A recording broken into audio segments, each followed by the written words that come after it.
BSF এর push in ও অনুপ্রবেশ প্রতিরোধে সীমান্ত জুড়ে নিরাপত্তা ব্যবস্থা জোরদার করার পাশাপাশি কঠোর নজরদারি ও সতর্কাবস্থানে রয়েছে বিজিবি সদস্যরা। বিভিন্ন স্থানে বিজিবির সঙ্গে পাহারা দিচ্ছে গ্রামবাসীও। পুশিন ঠেকাতে ঝিনাইদহের মহেশপুর সীমান্ত এলাকায় বিজিবির পক্ষ থেকে বাড়ানো হয়েছে নিরাপত্তা ও টহল ব্যবস্থা। তাদের সাথে দলে দলে বিভক্ত হয়ে রাতে দিনে টহল দিচ্ছে স্থানীয় বাসিন্দা এবং আনসার ভিডিপি সদস্যরাও। গত কয়েকদিনে বিভিন্ন জঙ্গল এলাকা দিয়ে বিএসএফ এর পুশিনের 5টি চেষ্টা প্রতিহত করা হয়েছে। এদিকে পঞ্চগড়ের বড়বাড়ি সীমান্তে বিএসএফ এর পুশিনের চেষ্টায় আটকে পড়া 10 জন নারী পুরুষ ও শিশু দীর্ঘ সময় ধরে সীমান্তের শূন্যরেখায় অবস্থান করছে। অনাহারে বৃষ্টিতে ভিজে অনিশ্চয়তার দিন কাটছে তাদের।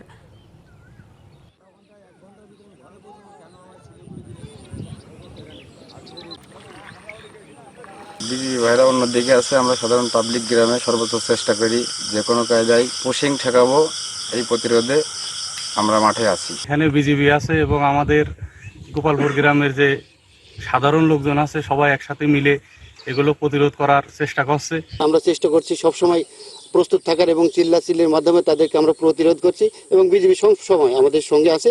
আমরা ইনশাল্লাহ পুশিন রোধে সফল হব ইনশাল্লাহ। নগদ নিয়ে এলো হার না মানা হার অফার।